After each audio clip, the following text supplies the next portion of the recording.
बिहार के यहाँ स्थिति जानिए रही है, तो हमरा सबके मिल के और एगो नया बिहार और बेहतर बिहार के लिए काम करे के चाहिए साथ मिलकर। मेरा मानना है कि education is a tool to empowerment. आजकल आप देखते हैं जो पेपर लीक्स होते हैं, डेटा का ट्रांसमिशन होता है, एक बहुत बड़ा चैलेंज है।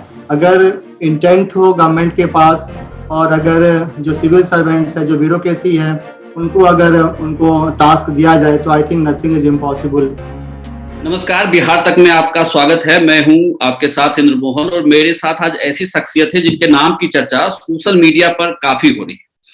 क्योंकि अगर आप बेरोजगारी की बात करें तो बिहार में ये कहा जाता है कि एक तो एग्जाम नहीं होता और अगर एग्जाम हो जाए तो परिणाम नहीं आते। लेकिन एक बिहार के हिलाल है जो अरुणाचल प्रदेश में है और वहां एपीएसएसबी जो बोर्ड है, जिस तरीके से बिहार में सिलेक्शन बोर्ड है ऐसे ही अरुणाचल प्रदेश का भी सिलेक्शन बोर्ड है, उसके वो सचिव है और इन्होंने एक ही दिन में परीक्षा कराई और सेम दिन में परिणाम भी ला दिया। एक वक्त ऐसा था जब अरुणाचल प्रदेश में भी लगातार बोर्ड के ऊपर करप्शन के चार्जेस लगते थे और वहां भी पेपर लीक की खबरें आती थी। लेकिन एक साल में इतना कुछ वहां बदल गया है कि हमारे साथ जो शख्स इनकी चर्चा लगातार हो रही है, मैं सबसे पहले तो आपको इनका परिचय करा दूं। हमारे साथ संतोष कुमार राय हैं, ये आईएएस हैं और फिलहाल एपीएसएसबी बोर्ड में सचिव हैं। सर, आपका स्वागत है बिहार तक पर। Thank you so much. Sir, पहला सवाल तो वही है जो मैंने आपके इंट्रोडक्शन में कहा कि आपके नाम की चर्चा इस बात को लेकर है कि आखिर ये संभव कैसे हुआ कि एक साल के अंदर आपने पूरे बोर्ड को ही चेंज कर दिया है और जिसके ऊपर लगातार एक साल पहले तक भ्रष्टाचार के आरोप लगते रहे, उस बोर्ड में अब स्थिति ये है कि सुबह परीक्षा हो जाए और शाम को परिणाम आ जाए। पहली बात तो मैं ये कहना चाहूंगा कि ये पूरा का पूरा एक टीम वर्क होता है, क्योंकि आप जानते हैं कि जो एग्जामिनेशन प्रोसेस होता है वो काफी कॉम्प्लेक्स होता है और इसमें कई सारे स्टेज होते हैं। राइट फ्रॉम की क्वेश्चन सेट करने से लेके जो कॉन्फिडेंशियल मटेरियल होता है उसका हैंडलिंग कैसे करना है, फिर ट्रेनिंग, जो भी एग्जाम में ऑफिसर्स इन्वॉल्व होते हैं उनकी ट्रेनिंग देना उनको, फिर मॉनिटरिंग करना प्रॉपर सारा एग्जाम मटेरियल, कॉन्फिडेंशियल मटेरियल, क्योंकि बहुत सारे डिस्ट्रिक्ट्स में एग्जाम्स होते हैं, वो समय से पहुंचना चाहिए, सारा कुछ कोऑर्डिनेशन होना चाहिए, क्योंकि कहीं भी एक लिंक आपकी अगर उसमें मिस हो जाएगी तो पूरा का पूरा एग्जाम है उसके सैंक्टिटी पे क्वेश्चन लग जाता है। एंड देन कि जो भी आजकल आप देख रहे हैं कितने सारे इलेक्ट्रॉनिक डिवाइसेस होते हैं, तो कैंडिडेट का जो प्रॉपर फ्रिस्किंग होना चाहिए ताकि कोई भी मोबाइल या अन्य इलेक्ट्रॉनिक डिवाइस है वो एग्जाम के अंदर नहीं जा सके। तो एक बहुत बड़ा चैलेंज होता है, इसीलिए मैं टीम वर्क की बात कर रहा हूँ, क्योंकि हर एक स्टेज के लिए अलग अलग हमारे यहाँ जो एपीएसएसबी है वहाँ पे हमने कुछ स्टैंडर्ड सेट करके रखे हैं और हर एक एग्जाम का जो प्रोसेस होता है, स्टेज होता है, उसके लिए हमने स्टैंडर्ड ऑपरेटिंग प्रोसीजर बना के रखा है, एसओपी बना के रखा है। उस एसओपी में हर एक ऑफिसर्स हैं, स्टाफ है, उनकी जिम्मेदारी फिक्स होती है कि ये जो प्रोसेस है, ये जो स्टेज है, इस ऑफिसर ने करना है और उनका एक एक चीज की वहाँ पे डिटेल्ड एसओपी में लिखा होता है कि उनकी ड्यूटी क्या है, उनकी रिस्पॉन्सिबिलिटी क्या है। तो सबसे पहला चीज तो मैं ये कहना चाहूंगा कि हमारी टीम ने जो एसओपी बनाया है वो बहुत ही स्ट्रॉन्ग एसओपी है, वो मैं कह सकता हूँ। हमने जब ये दौर चल रहा था, जैसा कि आपने बताया कि 2018 में ही हमारा Arunachal Pradesh staff selection board बना है, बस 2-3 साल ही हुए हैं अभी, और 2020 में जस्ट लास्ट ईयर फरवरी में यहाँ पे भी एक इंसिडेंट हो गया था जिसमें ऐसी खबर आई थी कि कुछ लोगों को नौकरी मिल गई है, उनका रिजल्ट में नाम आ गया है and they had given cash to the officers. फिर उसकी जांच हुई और पता चला कि सच में ऐसा था। उसके बाद ही पूरा का पूरा बोर्ड जो है चेंज किया गया। फिर हमारी टीम आई, हमारे चेयरमैन मेंबर सर होते हैं, मैं सेक्रेटरी हूँ और कंट्रोलर ऑफ एग्जामिनेशन हूँ और ज्वाइंट सेक्रेटरी भी होते हैं, तो सारे के सारे ऑफिसर्स को चेंज किया गया। तो जब ऐसा हुआ उसके बाद हमने सबसे पहले जो काम किया वो था एसओपी को बनाना। हर एक स्टेज के लिए हमने एसओपी को बनाया। और दूसरा चीज जो मैं आपको टीम स्पिरिट की बात कर रहा हूँ वो इसलिए मैं कर रहा हूँ कि टीम वर्क जो है इसमें बहुत इंपॉर्टेंट होता है। मुझे याद है जब हम लोग एसओपी बना रहे थे तो उसमें हमारी पूरी की टीम जो होती थी वो हम लोग बहुत घंटों घंटा डिस्कशन चलता था, 6-6 घंटे 7-7 घंटे कंटिन्यू मीटिंग्स होती थी, नॉन स्टॉप होती थी, हर एक पहलुओं पे गौर किया जाता था। और सबसे important why APSSB is different from other boards, उसका मैं एक चीज आपको एग्जांपल देना चाहूंगा कि हमारी जो टीम में डिस्कशन होती थी, तो उसमें टीम के कोई भी रैंक का ऑफिशियल्स हो, चाहे हमारे डीलिंग असिस्टेंट यूडीसी हो, एलडीसी हो, ज्वाइंट सेक्रेटरी, अंडर सेक्रेटरी, सभी की बातों को हम उतनी ही सिंसियरिटी के साथ डीपली हम उसको लेते थे, क्योंकि सबसे पहले तो हम इस बात को मानते हैं अपने बोर्ड में कि या वो चेयरमैन हो या सेक्रेटरी हो, कोई भी ऑफिसर हो, ऐसा नहीं कि अगर मैं सेक्रेटरी हूं तो मैं जो सोचता हूँ वही सबसे अच्छा है, ऐसा बिल्कुल भी नहीं है। और कई बार मैंने देखा कि जो हमारे सबऑर्डिनेट्स होते हैं, जो हमारे डीलिंग असिस्टेंट होते हैं, क्योंकि वो लोग भी कटिंग एज में सारे एग्जाम्स के प्रोसेस को हैंडल करते हैं, पूरे डीपली इन्वॉल्व होते हैं, तो कई बार हमने देखा कि उनके जो आइडियाज होते हैं, उनके जो विचार होते हैं, काफी इंपॉर्टेंट होते हैं, तो हमने उनको बिना कोई सोचे हुए हम फॉलो करते हैं। तो जहां से भी हमें अच्छे थॉट्स मिलते हैं, आइडिया आते हैं, उनको हम तुरंत अडॉप्ट करते हैं और उसका इम्प्लीमेंट हम बहुत अच्छे से करते हैं, उसमें कोई कोताही नहीं होती है। नहीं, एक और मैं जब आप ये अरुणाचल प्रदेश के बारे में एग्जाम को लेकर पढ़ रहा था, तो एक चीज और मेरे नजर में आई कि आपने एग्जाम से पहले 3 घंटे के लिए पूरे शहर का इंटरनेट नेटवर्क ही बंद करवा दिया था। हाँ, ये सही है, क्योंकि आजकल आप देखते हैं जो पेपर लीक्स होते हैं, डेटा का ट्रांसमिशन होता है, एक बहुत बड़ा चैलेंज है। तो इसके लिए जब हमारे एग्जाम्स कई सारे डिस्ट्रिक्ट्स में होते हैं, 12 डिस्ट्रिक्ट्स में हुए थे एलडीसी का एग्जाम, यूडीसी का एग्जाम, उस समय में हम रिक्वेस्ट करते हैं और गवर्नमेंट ऑफ इंडिया का जो आईटी डिपार्टमेंट है उनकी पॉलिसी के तहत और 3 घंटे के लिए सिर्फ इंटरनेट शटडाउन होता है, और वो संडे का दिन होता है। तो हालांकि काफी कुछ लोग बोलते हैं कि इससे बहुत पब्लिक लाइफ डिस्टर्बेंस होता है, पर हम उनको रिक्वेस्ट करके ही समझाते हैं कि ये जो एग्जामिनेशन है इसको सिर्फ एक नौकरी देने का और सिर्फ सरकारी काम नहीं माना जाए, बल्कि इस एग्जाम से लाखों यूथ के जो एस्पिरेशंस हैं, उनका जो ट्रस्ट होता है सिस्टम में, वो जुड़ा होता है। तो इसको बचाने के लिए कि हमारे यूथ का जो ट्रस्ट है वो सिस्टम में बना रहे, एग्जामिनेशन प्रोसेस में बना रहे और सिलेक्शन जो है प्योरली मेरिट पे हो, इसके लिए हम सभी लोगों से यही रिक्वेस्ट करते हैं कि 3 घंटे का जो इंटरनेट है, I think we can sacrifice this much for this larger interest.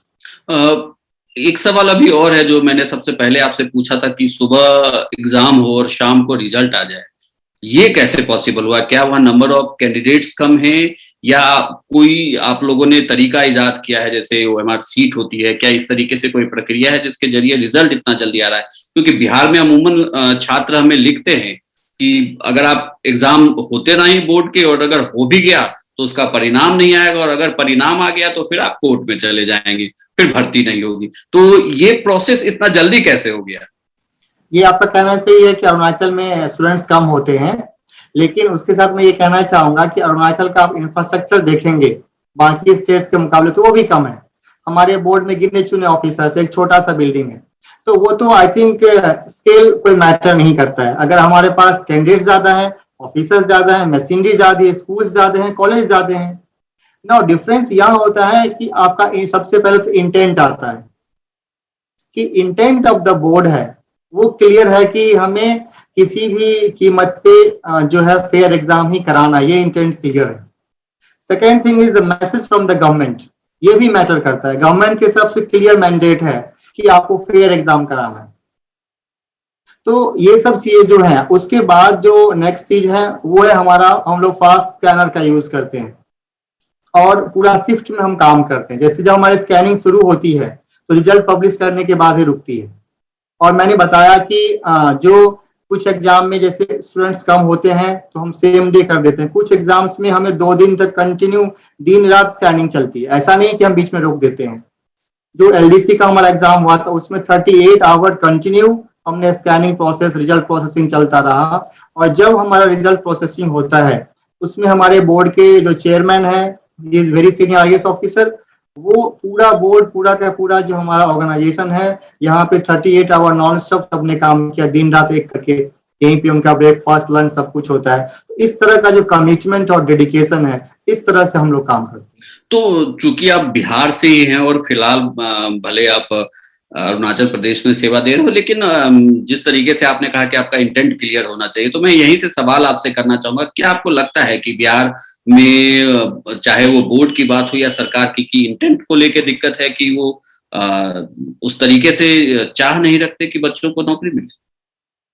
इस पे तो एज ए ब्यूरोक्रेट होने के नाते मैं कुछ कमेंट नहीं कर सकता हूँ, लेकिन जो मेरा अनुभव रहा है यहाँ पे काम करने का, मेरा मानना है कि अगर इंटेंट क्लियर हो और जो ऑफिसर्स हेड कर रहे हैं किसी कमीशन को या बोर्ड को, उनको अगर फ्री हैंड दिया जाए तो आई थिंक आज के डेट में भी जो सिविल सर्विस है उनके पास इतना ज्यादा पोटेंशियल है कि वो कुछ भी करके दिखा सकते हैं। तो जैसे आपकी जर्नी बिहार से आप अरुणाचल प्रदेश तक पहुंचे हैं, और ज्यादातर लोग जो मतलब अगर आप देखें तो अगर कोई यूपीएससी compete करता है बिहार का छात्र, तो वो मतलब बहुत कम ऐसे होते हैं जो नॉर्थ के हिस्से में जाकर काम करना पसंद करते हैं। तो मैं आपकी ये जर्नी भी जानना चाहूंगा कि आप समस्तीपुर से कैसे अब अरुणाचल प्रदेश तक पहुंच चुके हैं, और अपने राज्य का तो नाम आप जरूर रोशन कर रहे हैं क्योंकि लगातार आपके नाम की चर्चा है। इसमें तो आपको पता है कि जो इंडियन एडमिनिस्ट्रेटिव सर्विस होती है उसमें एक कार्डर का सिस्टम होता है, आपको एक कार्डर अलॉट किया जाता है। तो मेरा भी पहला चॉइस तो वैसे बिहार कार्डर ही था, लेकिन चॉइस और रैंक के आधार पे आपका जो कार्डर का सिलेक्शन होता है, तो मुझे AGMUT कार्डर मिला है। इस कार्डर में अरुणाचल, गोवा, मिजोरम और उसके साथ साथ जितने भी यूनियन टेरिटरी हैं वो सारे होते हैं। तो इसी के तहत मेरी पहली पोस्टिंग तो दिल्ली में थी, मेरी ट्रेनिंग भी दिल्ली में हुई और SDMC मैंने दिल्ली में ही किया। उसके बाद प्रमोशन के बाद जब मेरा ट्रांसफर हुआ तो मैं अरुणाचल प्रदेश में आया और यहाँ पे फिलहाल मैं 3-3.5 साल से यहाँ पे हूँ। तो जैसे आपने कहा कि एक दिल्ली में एक ब्यूरोक्रेट कल्चर है, एक आपने बिहार का ब्यूरोक्रेट कल्चर देखा होगा डेफिनेटली, लेकिन आप ब्यूरोक्रेट होने के नाते उस पर कमेंट नहीं करना चाहेंगे।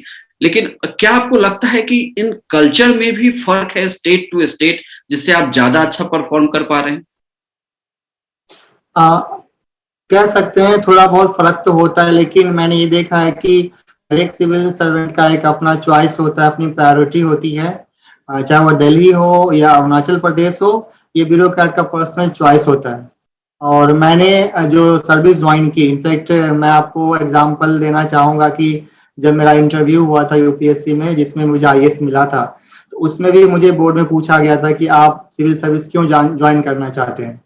तो नॉर्मली ऐसा देखा जाता है आजकल की जो लोग प्रिपरेशन के दौरान हम मॉक इंटरव्यू देते हैं या किसी सीनियर से पूछते हैं, तो वो लोग नॉर्मली बोलते हैं कि ऐसा अवॉइड करते हैं कि ऐसा मत बोलना कि मैं सोसाइटी को सर्व करने के लिए ज्वाइन करना चाहता हूँ।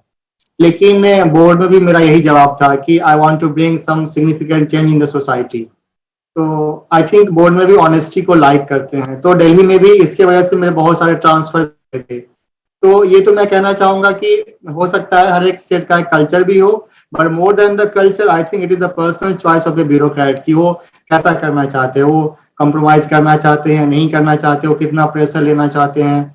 तो मेरा हमेशा शुरू से यही रहा है कि मुझे जो लगता है कि सही है तो मैं कोशिश करता हूँ कि मैं उसी रास्ते पे चलूँ, चाहे उसके लिए मुझे ट्रांसफर भी बहुत होते हैं। दिल्ली में भी मैं 16 मंथ में 3 ट्रांसफर हुए थे, तो उसको मैं as a part of duty लेता हूँ और बहुत ही अच्छा लगता है कि हम ईमानदारी से कोई चीज कर पाते हैं। तो आपकी पूरी पढ़ाई कहाँ से हुई? क्या समस्तीपुर से ही? तो इससे पहले मैं एक चीज ऐड करना चाहूंगा, वो ये था कि जो आप रिजल्ट फास्ट के बारे में जो पूछे थे कैसा कर पाते हैं, तो एक और मोटिवेशन है वो मैं ऐड करना चाहूंगा यहाँ पे। वो ये था कि जब 2020 में जो हमारे यहाँ APSSB में जो स्कैम हो गया था, उसमें जब हम उसका जो इन्वेस्टिगेशन हुआ था हाई लेवल इंक्वायरी कमेटी का, फिर स्पेशल इन्वेस्टिगेशन सेल ने भी इन्वेस्टिगेट किया था, उसमें जो बात उभर के आई थी वो ये थी कि ये जो आपका टाइम जो डिले होता है, जैसे एग्जाम आज खत्म हो गया और रिजल्ट प्रोसेसिंग में आपको टाइम लग रहा है, वो भी एक कहीं ना कहीं एग्जाम के जो आपका ट्रांसपेरेंसी कह सकते हैं, फेयरनेस, उसको इम्पैक्ट करता है। क्योंकि अगर कुछ लोग गलत हैं और एग्जाम प्रोसेस में इन्वॉल्व है तो उनको ज्यादा टाइम मिल जाता है कुछ गलत चीज करने का। तो ये भी हमारे जो हमारी टीम है उस सबके मन में ये भी हमेशा रहता है। इसीलिए हमारी कोशिश होती है कि जितना जल्दी हो सके उतना जल्दी हम रिजल्ट करें, अनाउंस कर दे, पब्लिक कर दे, ताकि जो लोग इस तरह के होंगे उनको टाइम ही नहीं मिले। तो ये भी देखना चाहिए, क्योंकि अगर आप टाइम देंगे तो कहीं ना कहीं लोगों को अपॉर्चुनिटी भी आप दे रहे हैं। तो मेरा मानना है कि कोई भी बोर्ड या कमीशन हो तो promptness is also important, along with merit and fairness, promptness is also important। इसीलिए हम जो APSSB में हम 3 चीजों पे फोकस करते हैं, फेयरनेस, मेरिट एंड प्रॉम्प्टनेस।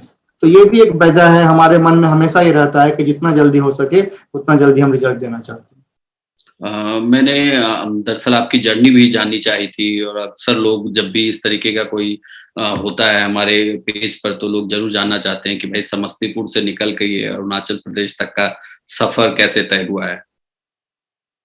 ये भी देखिए, फ्रेंकली स्पीकिंग कि मैंने कभी नहीं सोचा था कि मैं आईएएस बन जाऊंगा ऐसा, क्योंकि बहुत ही ग्रामीण पृष्ठभूमि मेरी रही है।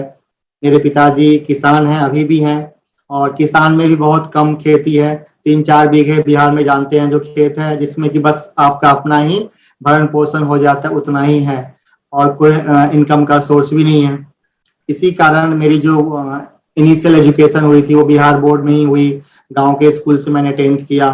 फिर गांव में 12th की पढ़ाई नहीं होती है तो बगल के जो शहर है दरभंगा, वहां से मैंने मारवाड़ी कॉलेज से इंटर किया। फिर सीएम कॉलेज से, जो सीएम आर्ट्स कॉलेज है, वहां से मैंने बीए पॉलिटिकल साइंस किया। तो यही मेरी एजुकेशन रही। और उसके बाद चूंकि मुझे लगता था कि अगर मैं फर्दर एजुकेशन को कैरी ऑन करना चाहता हूँ या और कुछ करना चाहता हूँ तो मुझे एक जॉब होना चाहिए। तो उस समय जो भी जॉब निकलते थे फॉर्म, चाहे एलडीसी का हो, यूडीसी का, मैं सारे फॉर्म्स भरता था। और फिर ग्रेजुएशन होते होते फाइनल रिजल्ट से पहले ही मुझे एलडीसी में फाइनली हो गया था, तो वो मैंने ज्वाइन कर लिया था। फिर उसके बाद बस मैं ये सोचता था, ऐसा नहीं था कि मुझे लगता था कि मैं आईएएस बन ही जाऊंगा, बट ये था कि मैं अपने आप को और आगे बढ़ना चाहता था कि चलो अभी एलडीसी हो गया, फिर मैं ग्रेजुएट लेवल का फॉर्म भरा, उसमें भी हो गया। फिर असिस्टेंट कमांडेंट का फॉर्म भरा, उसमें भी हो गया। तो मैंने 1 साल असिस्टेंट कमांडेंट की भी नौकरी की। फिर उसके बाद मुझे असिस्टेंट ग्रेड में हो गया एसएससी के थ्रू, तो मैंने असिस्टेंट कमांडेंट की नौकरी को छोड़ के फिर मैंने दिल्ली में असिस्टेंट ग्रेड ज्वाइन कर लिया, क्योंकि मैं एक बार प्रिपरेशन करना चाहता था आईएएस का। मुझे ये नहीं पता था कि हालांकि उस समय चूंकि मैं हायर ग्रेड पे को छोड़ के लोअर ग्रेड पे में आ रहा था, तो मेरे पिताजी भी बहुत नाराज से बोल रहे थे, नहीं ऐसा नहीं करना चाहिए, क्योंकि असिस्टेंट कमांडेंट की नौकरी भी वो गेजेटेड ऑफिसर्स की होती है, और मैं गेजेटेड को छोड़ के नॉन गेजेटेड में मैं आ रहा था, जो असिस्टेंट ग्रेड की नौकरी है। तो लेकिन मेरा कन्विक्शन था, मतलब मैं ये नहीं कह सकता हूँ कि मैं श्योर था कि मैं बन जाऊंगा, बट ये था कि मुझे लाइफ में रिग्रेट नहीं करना है कल को कि मैंने कभी सिविल सर्विसेज की प्रिपरेशन नहीं किया। So this was the only reason कि मैं असिस्टेंट कमांडेंट की नौकरी छोड़ के और मैं असिस्टेंट ग्रेड को ज्वाइन किया दिल्ली में, और फिर उसके बाद मैंने तैयारी शुरू की। तो फर्स्ट टाइम तो सिर्फ प्रीलिम्स हुआ था, और सेकेंड टाइम में मेरा इंडियन रेवेन्यू सर्विस में सिलेक्शन हो गया था, एंड फिर थर्ड टाइम में मेरा आईएएस में हुआ। बिल्कुल। एक और सवाल, चूंकि हम बात ये कर रहे हैं कि इतनी जल्दी परिणाम और बोर्ड इतना अच्छा काम कर रहा है और आपके नाम की काफी चर्चा है, तो आप अगर चूंकि आप ब्यूरोक्रेट्स हैं, तो अगर आप बताना चाहें कि बिहार में भी ये कैसे सुधर सकता है कि बोर्ड जल्दी एग्जाम करा ले, फेयर एग्जाम हो जाए और परिणाम भी आ जाए, जिससे बिहार में तो आपको पता ही है कि बेरोजगारी का आलम क्या है और किस तरीके से छात्र लगातार एग्जाम दे रहे होते हैं, तैयारी कर रहे होते हैं। तो सजेशन की कैसे हो सकता है? देखिए बिल्कुल हो सकता है, और मैं ये कहना चाहूंगा कि एक ही और मेरे मन में हमेशा रहता है जब हम एग्जाम कंडक्ट कराते थे, है कि कुछ साल पहले तक हम लोग खुद भी एक एस्पिरेंट थे, मैं खुद भी एक एस्पिरेंट रहा करता था, अलग अलग एग्जाम्स की तैयारी करता था। तो मुझे पता है कि कितनी क्यूरियोसिटी होती है स्टूडेंट्स के मन में, फेयरनेस को लेके, प्रॉम्प्टनेस को लेके। और मुझे याद है जब मैं फर्स्ट टाइम एनडीए का एग्जाम दिया था, तो एग्जाम देने के बाद ही उस समय एम्प्लॉयमेंट न्यूज हुआ करता था, तो मैं मैगजीन सेंटर पे जाता था, उसको हर एक हफ्ते देखता था कि रिजल्ट आया है कि नहीं आया है, क्योंकि उस समय मुझे कुछ आइडिया नहीं था कितने टाइम पे आता है। तो ये बहुत बड़ा ट्रस्ट का एक फैक्टर है। जो मेरा मानना है कि जैसे एजुकेशन एक मौलिक अधिकार है, तो कभी कभी मुझे लगता है कि जो फेयर एग्जाम होना, प्रॉम्प्ट एग्जाम होना भी, आई थिंक जो एस्पिरेंट्स है उनका एक मौलिक अधिकार होना चाहिए। और ये day government of the day जो भी है, जिस भी स्टेट में है, आई थिंक उनकी ये बिल्कुल मौलिक जिम्मेदारी है, मोरल रिस्पॉन्सिबिलिटी है कि स्टूडेंट्स के जो भविष्य कह सकते हैं, फ्यूचर कह सकते हैं, उसके साथ खिलवाड़ नहीं होना चाहिए। और जो एग्जाम्स होते हैं उनको बिल्कुल टाइम से होना चाहिए। मुझे दुख होता है जब मैं देखता हूँ कि बिहार में, यूपी में और कई स्टेट्स में सुनने में आता है कि 5 साल, 2 साल, 3 साल, इतना ज्यादा समय हो गया लेकिन उनका रिजल्ट नहीं निकलता है। तो it hurts me a lot. मुझे लगता है ऐसा कैसे पॉसिबल है, क्योंकि जो मैंने अपना एक्सपीरियंस लिया हूँ, हालांकि ज्यादा समय सर्विस में नहीं हुआ है, बट स्टिल आई थिंक कि एवरीथिंग इज डुएबल अगर इंटेंट हो गवर्नमेंट के पास और अगर जो सिविल सर्वेंट्स है, जो ब्यूरोक्रेसी है, उनको अगर उनको टास्क दिया जाए तो I think nothing is impossible, things can be done. और इतने साल एग्जाम को आई थिंक डिले करना, रिजल्ट नहीं निकलना, I think it's really very hurting if we talk from the point of experience. तो मेरी काफी हमदर्दी है। मैं देखता हूँ कैसे लोग धरना प्रदर्शन भी करते हैं, फिर पुलिस की लाठियां भी खानी पड़ती है। तो मुझे बहुत आश्चर्य लगता है जब मैं एज ए कॉमन मैन की तरह देखता हूँ, एज ए थर्ड पर्सन देखता हूँ, तो मुझे आश्चर्य लगता है। और कभी कभी ऐसा लगता है कि अगर मुझे कभी मौका मिलेगा तो definitely I will try my best to contribute. मेरे बस अब आखिरी के 2 सवाल होंगे। एक सवाल कि अगर आपको मौका मिलता बिहार में काम करने का, तो सबसे पहले किस क्षेत्र में आप काम कर रहे थे? आपको क्या लगता है कि इस क्षेत्र में सुधार की बहुत ज्यादा जरूरत है बिहार जैसे राज्य को? वैसे तो बिहार आप जानते हैं कि नीति आयोग या और भी कई एजेंसी के पैरामीटर में हर क्षेत्र में ही काफी पीछे है। लेकिन मेरा मानना है कि education is a tool to empowerment. तो सिर्फ एजुकेशन को अगर हम अच्छा बना देंगे तो सब कुछ सुधर सकता है। तो अगर मुझे कभी भविष्य में मौका मिलेगा बिहार में काम करने के लिए, तो सबसे मेरा फोकस एरिया एजुकेशन रहेगा कि मैं उस सेक्टर में काम करूं। क्योंकि वहां भी आप देखते हैं जो टीचर्स का रिक्रूटमेंट बहुत प्रॉब्लमेटिक रहा है। शिक्षा मित्र की भर्ती होती है जिसके पास ज्यादा नॉलेज खुद नहीं होता है। तो मेरी इच्छा है कि बिहार में जो सबसे ज्यादा फोकस दिए जाने की जरूरत है वो टीचर्स के रिक्रूटमेंट पे दिए जाने की जरूरत है। कि टीचर का जो रिक्रूटमेंट होना चाहिए वो सबसे फेयर होना चाहिए और अच्छे लोगों को भर्ती होना चाहिए। एक ओपन कॉम्पिटिटिव एग्जाम लेके टीचर्स की भर्ती होनी चाहिए, तभी हमारा जो नेक्स्ट जनरेशन है उसको हम सुधार सकते। और आखिरी सवाल, जो लोग हमारे बिहार से तैयारी करते हैं वो उनके लिए कोई खास बात जो आप बताना चाहते हैं? क्योंकि बिहार में रहकर किसी भी कॉम्पिटिटिव एग्जाम की तैयारी करना अपने आप में ही बहुत ज्यादा पैसेंसिव जॉब है वो, कि आप क्या कर रहे हैं तो भाई हम नौकरी की तैयारी कर रहे हैं। तो उनके लिए कोई टिप्स जो आप देना चाहें?